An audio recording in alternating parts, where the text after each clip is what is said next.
প্রিয় দেশবাসী, আসসালামু আলাইকুম। আজ আমাদের পুরো জাতি গভীর শোক ও বেদনায় নিস্তব্ধ। দেশের গণতান্ত্রিক রাজনীতির শীর্ষ নেত্রী, সাবেক প্রধানমন্ত্রী ও বিএনপি চেয়ারপারসন বেগম খালেদা জিয়া আর আমাদের মাঝে নেই। ইন্না লিল্লাহি ওয়া ইন্না ইলাইহি রাজিউন।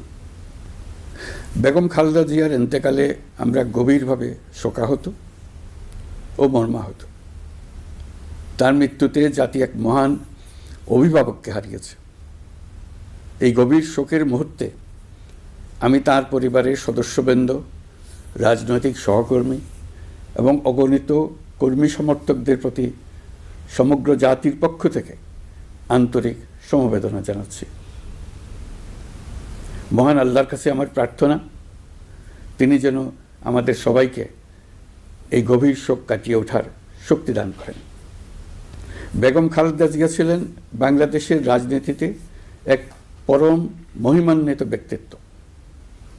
গণতন্ত্র, বহুদলীয় রাজনৈতিক সংস্কৃতি এবং জনগণের অধিকার প্রতিষ্ঠার সংগ্রামে তার অসামান্য ভূমিকা ইতিহাসে অম্লান হয়ে থাকবে।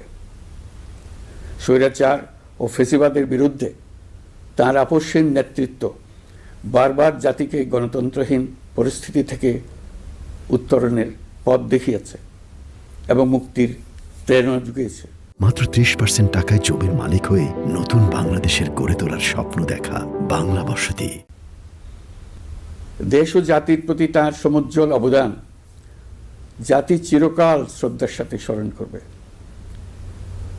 তাঁর দীর্ঘ রাজনৈতিক যাত্রা, গণমুখী নেতৃত্ব এবং প্রিয় মাতৃভূমির স্বাধীনতা ও সার্বভৌমত্বকে সমুন্নত রাখতে তাঁর অবিচল ভূমিকা অবিস্মরণীয় হয়ে থাকবে। এমন একজন মহান দূরদর্শী ও নিখাদ দেশপ্রেমিক নেত্রীর শূন্যতা পূরণ হবার নয়।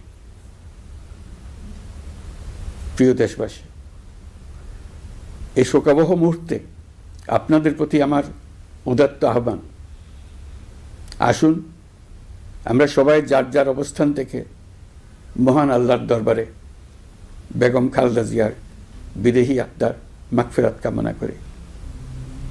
একই সঙ্গে জাতির এই কঠিন সময়ে আমরা যেন ঐক্যবদ্ধ থাকি।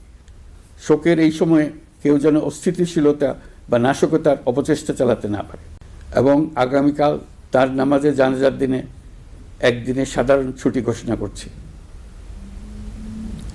নামাজে জানাজা সহ সব ধরনের শোক পালনে শৃঙ্খলা বজায় রাখার জন্য আমি সবার প্রতি বিনীত আহ্বান জানাচ্ছি। প্রিয় দেশবাসী, আমি জানি আপনারা সবাই এই সময়ে অনেক আবেগাপ্লুত। আমি আশা করছি শোকের এই সময়ে আপনারা ধৈর্যের পরিচয় দেবেন এবং তার জানাজা সহ সকল আনুষ্ঠানিকতা পালনে সংশ্লিষ্ট সবাইকে সহযোগিতা করবেন। মহান আল্লাহ তাআলা আমাদের সকলকে ধৈর্য, শক্তি ও ঐক্যবদ্ধ থাকার ক্ষমতা দেন। আল্লাহ হাফিজ।